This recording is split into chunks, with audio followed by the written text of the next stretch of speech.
I think, the most creative people in the world for food. Definitely in pastry. I mean, I don't cook a lot of savoury, but definitely in pastry. The way they approach everything, every step, every idea of creativity is completely different to everywhere else. And I really admire that. I think it's just something that's truly unique.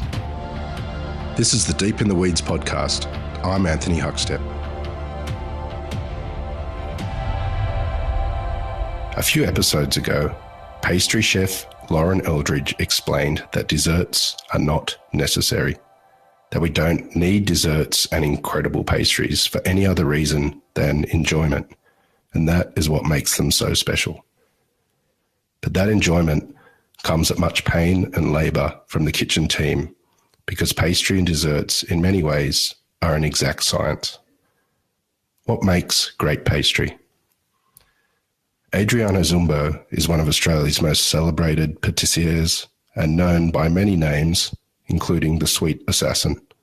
Adriano, it's a hell of a nickname. Yeah, how you going? It's a bit of a crazy one I picked up along the way. It's a good one. It's actually Matt Preston owns the credit for that, definitely from back in those MasterChef days. But it's one that I actually enjoyed, so I kind of kept it. Yeah, you've had a few, which are, some of them are a little bit scarier than that. There's the Dark Lord of the Pastry Kitchen and the Patissier of Pain. But I guess probably Australia's answer to Willy Wonka is probably a little bit more pleasing. Yeah, it's a bit more easy on the mind, isn't it? Well, we can go into the incredible influence that you've had in Australia and globally in regards to desserts and pastry, but you grew up in a regional New South Wales country town. Can you take us back to those days as a kid and what food and growing up was like for you? Yeah, definitely. I grew up in a small town called Coonamble, out in central west New South Wales, about an hour and a half northwest of Dubbo, probably the closest sort of regional city to there. And my parents had a supermarket. They both migrated out there in the 60s, and my parents had when I came into the world, my parents had like a local supermarket that was, I think, back then called Food Master or Food Town. I can't remember when I first started, but then over the years, obviously got this new group called IGA kind of bought all that out and developed it, and parents used to own IGAs. So I grew up like that, and obviously my parents worked a lot, so I was at home by myself a lot, and just all at the shop waiting for them. So I was around the supermarket a lot and just really glued to all the products. I mean, that's how I kind of got into it. So if I'm saying like what food I grew up on, my parents are Italian, so a lot of Italian food. So my parents would cook, not my dad, he couldn't cook, but my mum would always cook like pasta and, cotolette, like the, sort of, crumb chicken and stuff like that, and all those kind of traditional dishes, meatballs and all those kind of things. But I was a fussy kid, so my mum would be cooking for my dad, but then like when he cooked pasta with sauce, I'd have to have it with no sauce. I just liked it with olive oil because I didn't like red sauce for some reason. I don't know why. Actually, now I think about it, I can't see back that far and think, why did I not eat sauce? I love sauce. It's amazing. It really makes a pasta dish, but I mean, there's nothing wrong with pasta alla olio, with just oil and really simple. But, I think the sauces have bring another dimension.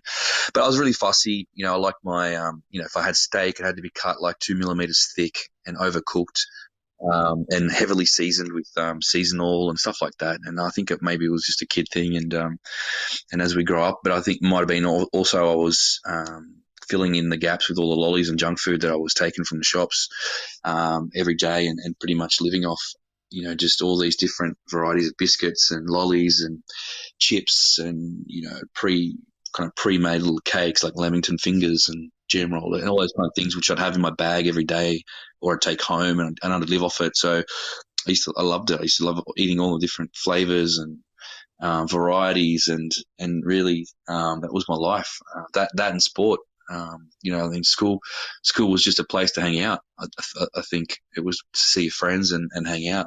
What I did at school wasn't really enjoyable for me, I guess, in the way of academic sort of career, and that's probably why I left school at a young age, and it wasn't that it was, it just wasn't something that clicked in my head. I think I needed more hands-on stuff, and so that's why I really enjoyed, that's why I ended up enjoying cooking. But also at school, the only things I did really well was either sports or like woodwork or metalwork or things that you can actually get into and actually have to think about what you're doing and work it out in a manual sort of way.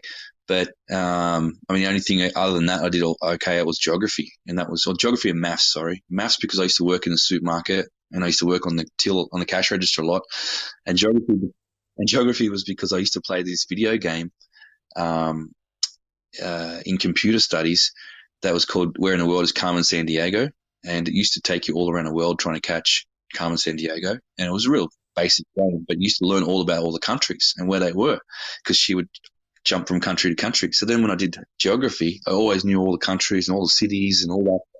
And I have to say that I have to thank that game for that. That's why I did so well in geography, and also because my parents used to take me to Italy every 1 or 2 years with them. So I had some experience in travel, so I knew about different cultures a little bit, different parts of the world and what they were. And so I knew how to sort of absorb a little bit of that. So, but yeah, I think that's pretty much in a nutshell where I grew up. I mean, I grew up in a town where everyone knew everyone. Everyone was lovely and friendly and always supportive. And, just really having, I guess my dad and my parents having the local supermarket, everyone kind of knew who you were anyway. Because they would shop there or they'd have an account. Back in those days, they still had accounts. A lot of farmers had accounts and all those kind of things. So they would have an account, or you could tick things up. Back then, still, you can go in there and I'll tick me up a pack of ciggies and a bottle of port. My dad had a bottle shop in one of the shops, and that was the common sort of thing you always hear when you're there. So that was back in the day. You don't really see that now, but yeah, that's pretty much where I grew up. Well, food and sport were really important to you when you were young. Was there ever a time when you could have gone either way with sport or food? Oh, definitely. I think my main goal and my main dream was to go for sport for sure. I wanted to play rugby league. I wanted to play professional rugby league. Back when I was young, I was playing rugby league every weekend, and you played at school and every break and recess and lunch, with your mates, and then obviously play on the weekends for the town. And then playing that, I played rep footy and travelled around New South Wales and stuff playing representative. And so yeah, back then and especially when you're around your mates and you're all kind of like wanting to be the next footy star and stuff like that, you're really chanting to try and get a break in that way. But I think I realised that it was a lot tougher direction to try and get into professional. I mean, I tried, but like in a very small way. I didn't push hard, but I think I realised that I don't think it probably was going to be for me. I really enjoyed playing footy and all that kind of thing. But yeah, I ended up going down the path of food, and I think for a few reasons. I mean, I was at that age where I wanted to get away from home. Not because of anything, like I don't hate my family or anything, but like I was just like at that age where I wanted a bit of freedom. I used to go out with my mates at night and used to have to be home by like 10 or whatever night, and then you'd kind of like, then you'd have to start going to bed early and then sneaking out and then go out at night and come home. So, and you kind of at that age, you get bored of it after a while, and all the threats from your parents and that sort of thing, if I catch you and all that kind of thing, and it just got boring. So, and then I got busted one morning when I went to the local bakery to get a sausage roll, and because the local bakery supplied bread to the shop, my parents' shop, and he said, "Oh, I saw your son last night. You got a sausage roll at 3 a.m. And then that was when they put like sensor lights and stuff. So it was like I was at that age where I just I needed a break. And that was it. I went to Sydney for a friend's school formal and found and went for a job interview as an apprentice. Asked my sister could I move in with her. I mean, she's 10 years older than me, so so I could kind of live with her because she was ended up being kind of like my second mother. So and I just went home and broke the news to my parents really, and just didn't know what to expect. In the end, they let me go, but I mean their plans was for me to take over the family business and the shops and stuff like that back home in Coonamble. But I just kind of said to them like I don't see myself staying there for the long term. I want to go and explore, and I'm really enjoying cooking because at that time when I did leave school and did that, I had been baking in my sister's supermarket, my other sister, my second sister, because she lived in Canamble and she had a supermarket which had an in-store bakery and butchery and all those kind of things, like those. She had a super IGA, and they have to have those internal things to have that accreditation. So nothing flash. It was nothing flash. A lot of par bake stuff, and making a few cakes with real basic decorations, and that's all I kind of knew anyway. But it was fun. I really enjoyed it. I really enjoyed that the mental peace that you get when you cook and you bake. Right, it's that focus, and it's just that calmness and humbleness that you can kind of get when you enjoy cooking. I know a lot of people say that cooking's stressful and all that kind of stuff, and it can be. Don't get me wrong, but it's more stressful when you're pushing boundaries and stuff. But when you're actually just cooking and you're just cooking for the sake and just for the soul, it's really relaxing. So and my brain works in that way, right? I like to push it to think of other things, but in turn it makes me a little bit more grounded, and chill. Like I need that going through my head, that edginess to try and keep pushing what's flavors or textures or techniques or ingredients or whatever it is in that sort of sense is that extra step that brings to me calmness. If I sit there and do nothing, that's when I kind of get a little bit more, agitated and stressed and stuff like that. So I'm a bit the opposite probably to how some people work. And I think, I know other people like that as well. So it's just, I think people have different ways of processing all that stuff. So. What were those early days like, having moved from a small country town to Sydney, the biggest city in Australia, and doing your apprenticeship? What sort of changes happened for you then? Yeah, look, I think big changes. It's real. I mean, I was lucky that I travelled to Sydney a bit with my parents. My sister lived there, so she used to go and visit, and I'd tag along every now and then. So I had a small idea of, what Sydney looked like and what it was kind of. But not in depth. I mean, I'd never really been anywhere other than my sister's apartment and the shopping centres, but and a few attractions that are obviously around Sydney. But yeah, I guess getting to know, my first job was in the back streets of Darlinghurst. Just to the side of William Street and the Cross, and at 15 years old, it was definitely a colourful place to be thrown. It was learning, I guess, all that and what was happening in the streets at night. Working throughout the night. I mean, starting at midnight and just seeing all the stuff that was that kind of happened. It was really interesting. Kept it really really fun and but also it taught you a lot as well. Like you were more aware and how to be more aware on the streets and stuff like that from walking to work and being out there and also just seeing it, seeing everything kind of pass by every night and day. So it was definitely the hardest thing obviously is making friends, right? Sydney's a busy place. It's fast. It's people are busy, and to break through, and especially at a young age, it was just like really hard to do that at the start. I think for me it was that was the hardest. I mean, I spent a lot of time at work because I really enjoyed it, and also I didn't have that balance at that time. I didn't have that extra thing to go towards. I look back and I probably say it didn't really matter in a way because I did focus more on my job and I pushed harder and I worked harder and I worked more and all those kind of things. But I really found it hard to break through. I was very lucky in my first job to have a really good team, and they took me out a little bit here and there for a drink and stuff like that. And then every Wednesday we'd play golf, and so you had a little bit of, it was kind of like this. They had a little bit of team like building between themselves. Like no one wasn't actually implemented by any way, but it was just like between them they'd go and play golf on a Wednesday, and it was just a nice thing. And everyone kept together and had fun. So. Your influence is incredible in regards to desserts and pastry, but what have been the main influences on you in your career before your world opened with opening your own venues? Yeah, definitely. I think like in the early days, I'd have to say like my main inspiration was Pierre Hermé. I think the Picasso of pastry. I mean, the guy he changed modern pastry many years ago. in the way that it transformed for a more modernized, simple look, and obviously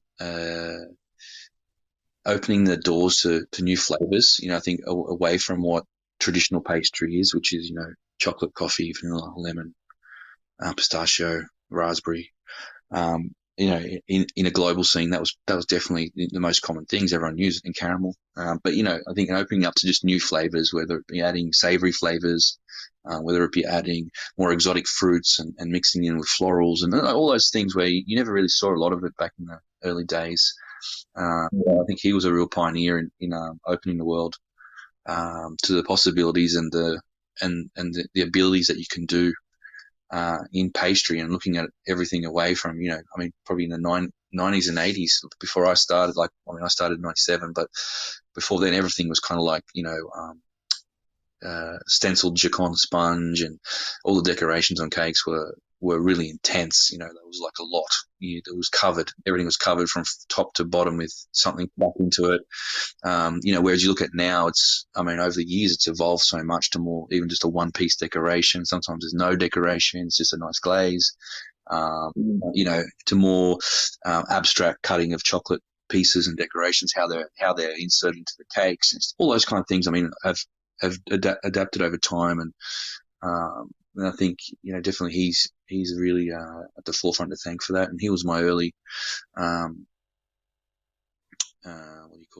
inspiration and guide into pastry. Following what he did and sort of how he did it really made me think differently. And then probably locally, I worked with a couple of good local pastry chefs. Definitely one to think about was Dean Gibson.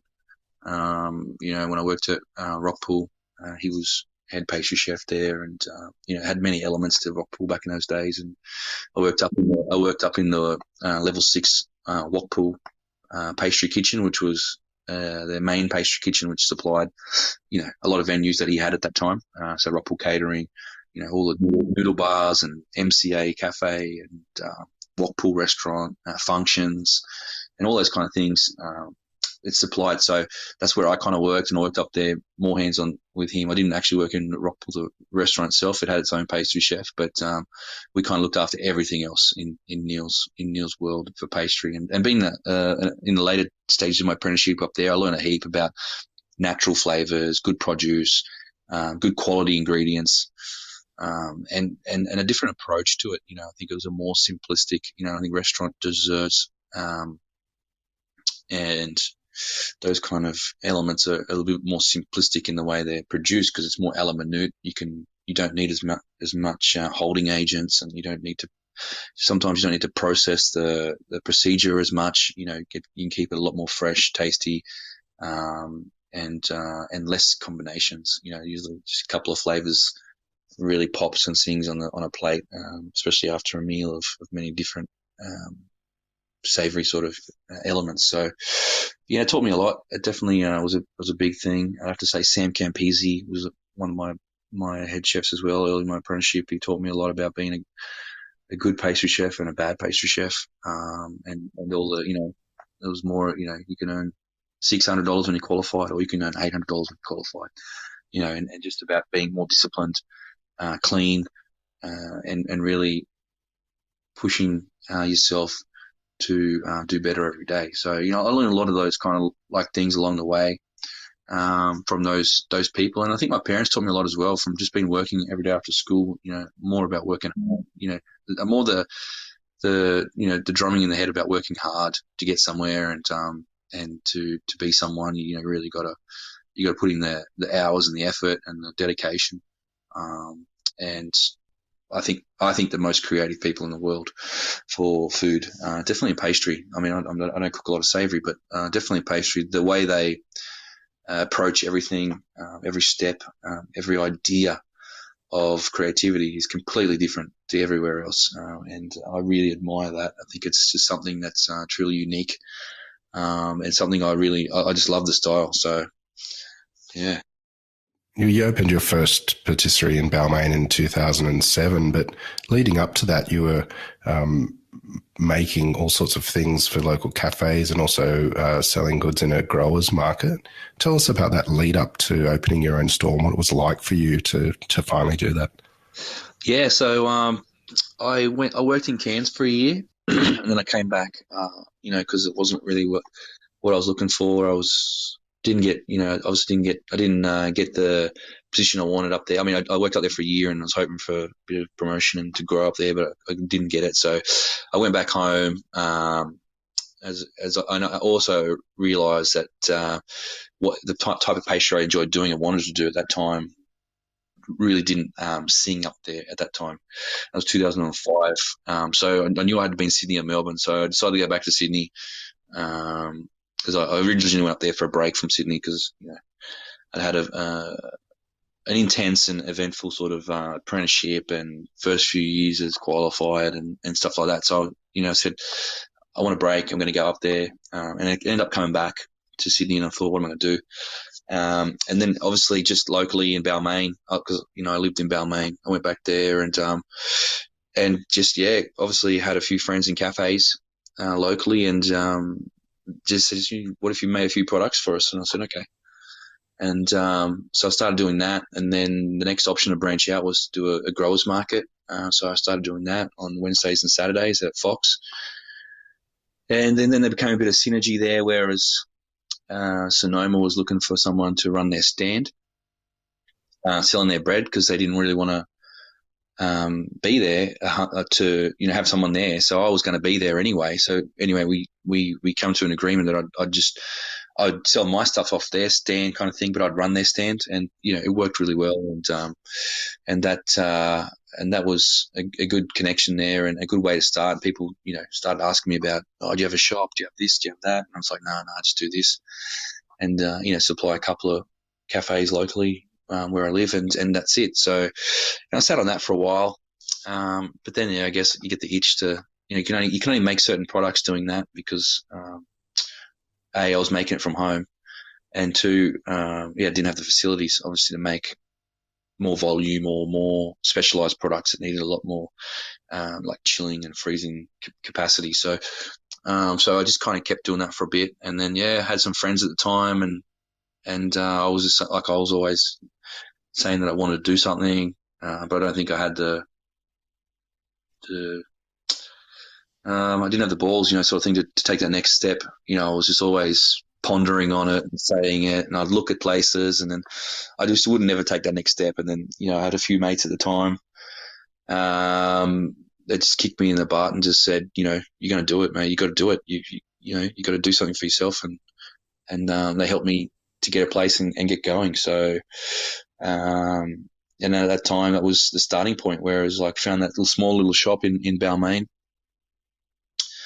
And that was the start of their own business before. But the lead up to it was definitely those markets and all that just encouragement, getting encouragement from the customers and the punters, and that used to come and buy all the products at the markets, and then also just that inner itch that you have to do something for yourself. I always wanted something for myself to be able to make what I wanted to make, and sort of have the store look how you want in more of that jewelry case style at one level, and that was definitely the push and drive forward to getting that little store. Well, that little store allowed you to expand your offering and also grow the business, and there were many products that you were offering, but the macarons at the time really took off for you. Why do you think that is, and what makes a great macaron? Look, definitely that little store did open up a lot of gateways for me, and we did a lot of products in the start and continued to. I mean, we did pastries, bread, cakes, chocolates, macarons, as you said. It's all those fun patisserie things, and it was definitely my element. I was really enjoying it, and I think the macarons would have been, I mean, that they weren't really available anywhere else. No one was making macarons. You can find them I think you could find them in like one place, and they were like bricks. They'd probably made them 2 months ago, and they'd never sold one because the filling was, it was so traditional that it tasted like nothing. Like it's, back in the day, a lot of fillings are made with like kind of like marzipan and and that those kind of always, a lot of them have that sort of real strong marzipan-y taste with like got almond extract or pistachio extract, and it leaves that I don't know, it leaves this sickening taste in your mouth constantly. So I was always focused on making really tasty flavors and things that tasted like they should. So that was kind of like my point of difference, and and they picked up a lot of traction locally, definitely in the community of West there in Sydney, in Balmain and the surroundings, and people would come to get them, and so we had a kind of regular. We had about 12 flavors on display all the time, and we had a good turnover of products. So there was never anything that was old and stale, and if so, we wouldn't sell it. So it was a real good following that kept us being able to change flavors and just be able to move that product. But I guess then I think the biggest open opening people's minds and ears to what macarons were definitely when they went on TV. I think on MasterChef, and then you just couldn't keep up. It just went gangbusters. It was we're making so many, we couldn't, had to put on so many more staff, and we're selling out every morning, which is fantastic. What a great problem to have, but a real eye opener to just not ready for it, kind of thing. And so we really enjoyed it. I really enjoyed making macarons, still do to this day. They're a fun product. They're colourful. I think that's another reason why people really drew to them. They're colourful. They're a great gift. And when made well, like the taste, sensation, and texture is just amazing. They just melt in your mouth. And they're small. You can eat a few. They don't break your appetite.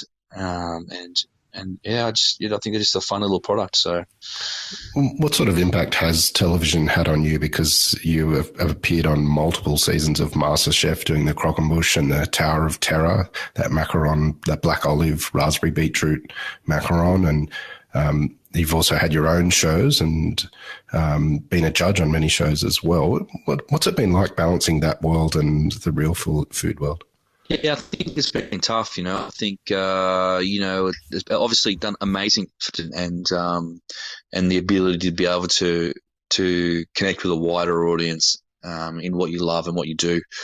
Definitely, but I mean, everything has its ups and downs. Definitely, like I think with all that too, trying to juggle everything became difficult. Really, like your focus is in many places, and if you don't have really key people taking care of other things along the way, it can get out of control a little bit, and you can find yourself just with too many things on your plate and juggling a heap of things that you're probably not doing at 100%, across the board. So, and with that, I mean, also, career-wise, it does bring a little bit of, people treat you a little bit different out there, and also in the industry. I think sometimes in the industry, people who, definitely in the early days, there was definitely a lot of people who hated people who went on TV in some senses, because I don't know, there's always been that thing. I don't know how to explain it. Definitely.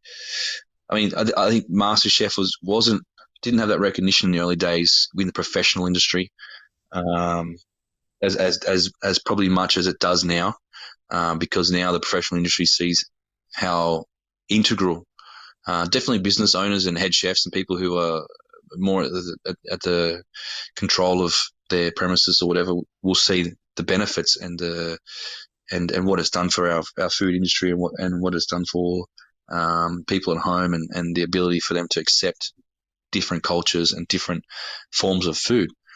But back then, there was definitely not as much as that. So, there was only a lot less of chefs that went on it. In the early days, it was, I think, a transition period. MasterChef were testing a lot of different formats and different ways.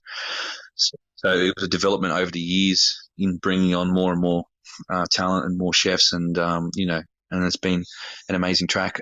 Having my own shows, been amazing. A great opportunity to be able to be a head judge or a host. It's a different experience than being on MasterChef, whereas you're more of a guest judge. You kind of just get a call and you ring in, and you kind of get prepped for that one day, and sort of go in there and do your thing, and throw in a bit of chaos. into the kitchen, and everyone's scrambling around like crazy, and you sort of go back, and then you go back to your normal day, back at work. But and then when you go to where you're more integral part, it's a lot more work. So you really rely on, if I didn't have assistants in those jobs, I definitely wouldn't have made it through those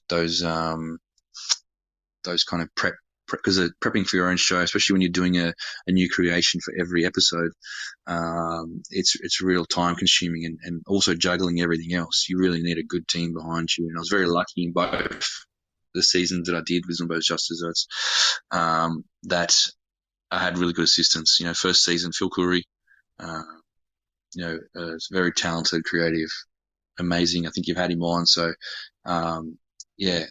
very amazing and talented guy who was my backbone through that first season. And then second season, definitely Karen Jung, someone who worked for me for 10 or 11 years, which, she had a lot of loyalty over those years, and she knew me very well. So obviously, when Phil moved away, and then, I still had that second season, I got Karen to jump in and do it, and she did an amazing job.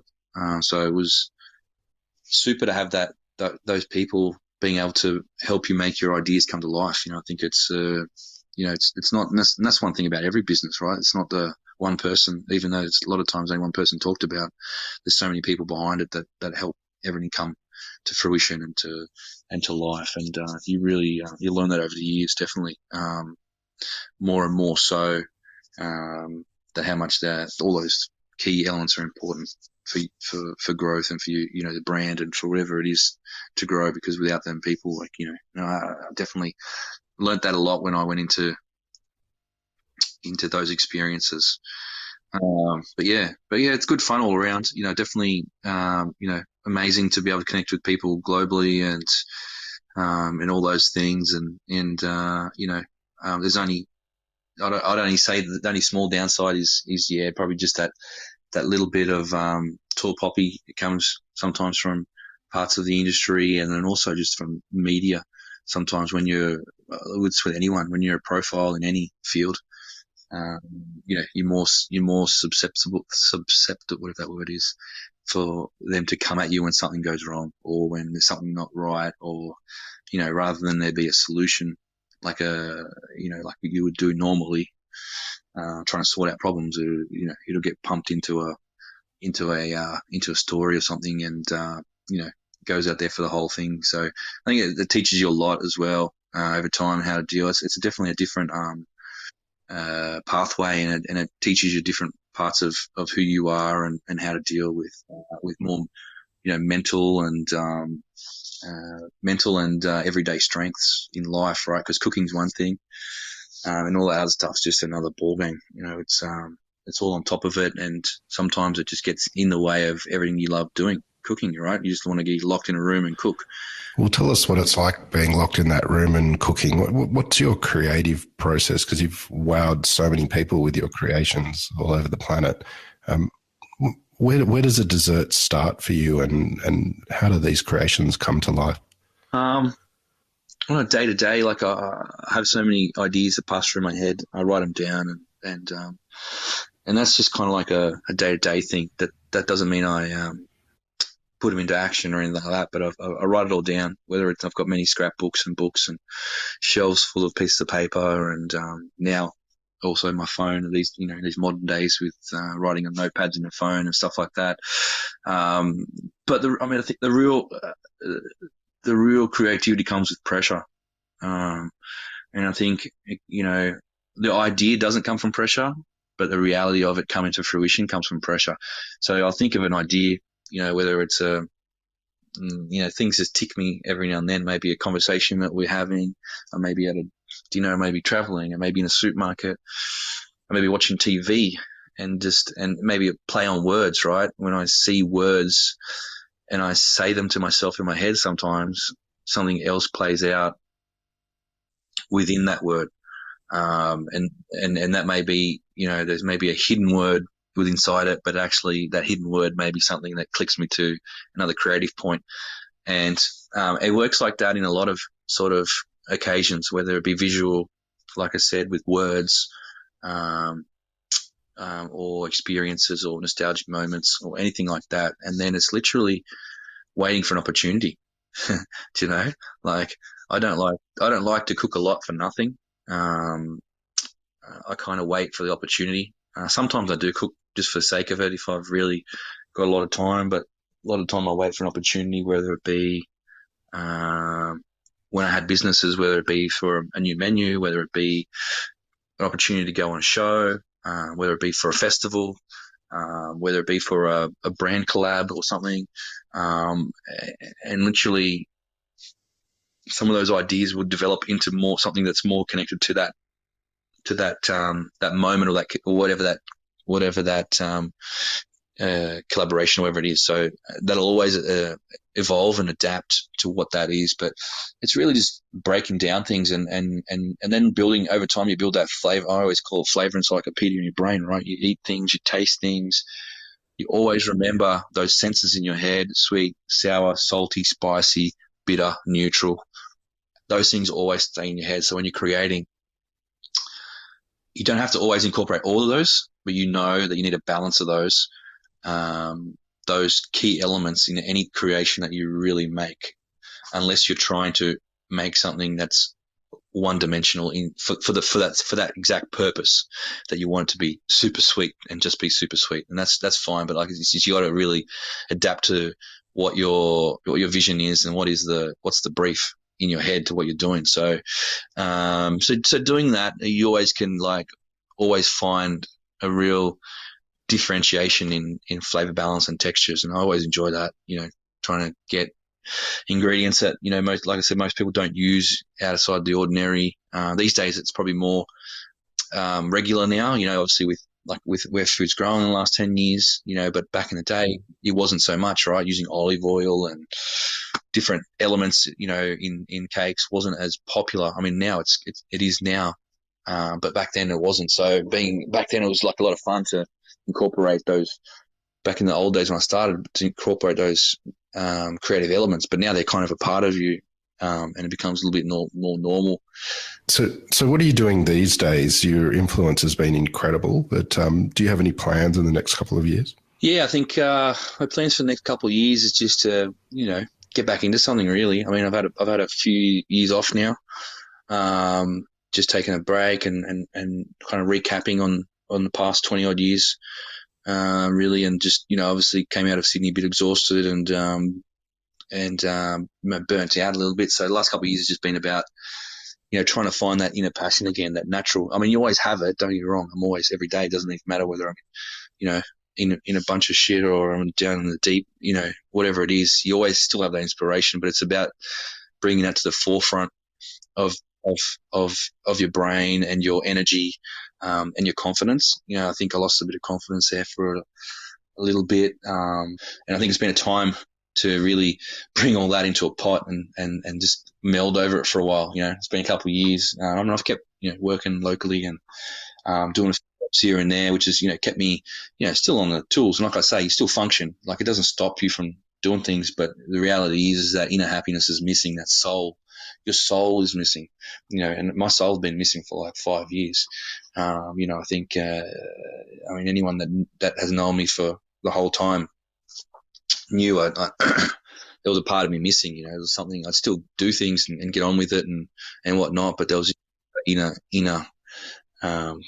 sort of thing that was just part of me, and I think that was just part of the experiences from the past 5 years, 6 years. So I think it's just about like just coming back to terms now and building that confidence, that energy, that passion's coming back, that self-belief and that drive. I think the drive to want to do something and do something interesting, I guess. It doesn't have to be world breaking and anything like that, but I think it's just about getting in there and just having fun with. I think for me, it's about finding those great partnerships with people, and whether that be other chefs, and other people to to be able to share this great craft that we do. I think now there's a lot more focus on digital as we go through the times and technology grows. So trying to get into a little bit of that, and I'd definitely love to get another store out there eventually. I'd definitely love to get back in and do something and have a presence. Whether that be just the one store, which is I'm completely fine with. That was my ultimate goal when I first started, was just to have one store. I always said to myself, I just want one shop, somewhere where I can express myself and do something fun and make a great product where people can come and get great enjoyment. And I started that way. I used to create funny names and bring a lot more fun element into the whole experience rather than things just be called chocolate cake. Just to give things a meaning and a direction where people could make their own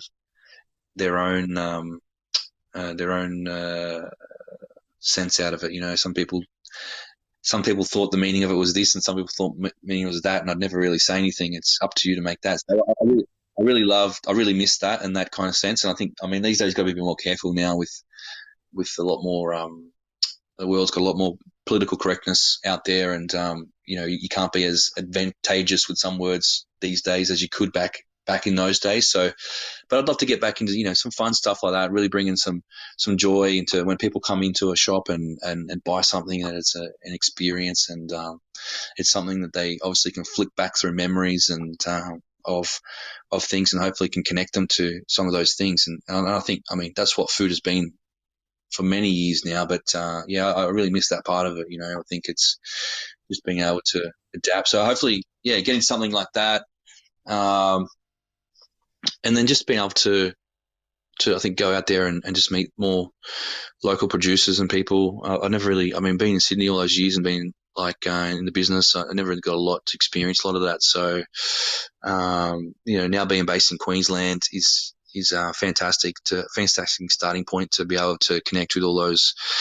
producers and makers, artisans of so many amazing products, and there's so many passionate people out there that I've just in the last year I've met, and it's so amazing to see their passion and for a product, even if whether it's they're growing it or whether they're making a product, whether it be chocolate or coffee or oil or growing fruits, and it's just amazing to see these people their dedication to everything, and how they can make that more accessible to people, because I meet people every day and they've never heard of a custard apple or things that are aren't so popular, but they're in abundance in some parts of Australia. They're really a integral part. So things like that, I just really want to work on those kind of things, I think, going forward, and just see where it takes me, I guess. It's just finding those opportunities again, and those pathways, and the right people, and making it real. So we'll see what happens, and just keep pushing at it. In the end, if I'm just cooking in a little square box somewhere, I'm happy. That's what it means to me. I've had an amazing past 12 years of doing things and whatnot, whether it be TV, books, and shops, and traveling, and festivals, and people meeting, and collabs and stuff like that. And I always say to myself, you got to kick yourself for that. And if you never had that opportunity ever again in one day, you'd be happy because you had your moment, and that's what really cares. And that's what I think the thing for me now is just if I'm able to cook and think, that's all I really know that's where I get most of my enjoyment. And if I'm left with just that, I'm happy. Like I said, that's the future. That's what it is, and that's what it is. Well, I think you'll make a lot of people happy by doing that again as well. Adriano, we've loved having you on Deep in the Weeds today to share your story. I look forward to seeing what you do in the future. Please keep in touch, and we'll definitely have to catch up again soon. Definitely, Huck. Thanks a lot for having me on Deep in the Weeds, and all the best. And definitely hope to catch up with you soon. This is the Deep in the Weeds podcast. I'm Anthony Huckstep. Stay tuned as we share the stories of Australia's hospo community, suppliers and producers in search of hope during this pandemic. Special thanks to executive producer Rob Locke for making this all happen. Follow us on Instagram at Deep in the Weeds Podcast or email us at podcast@deepintheweeds.com.au. Stay safe and be well.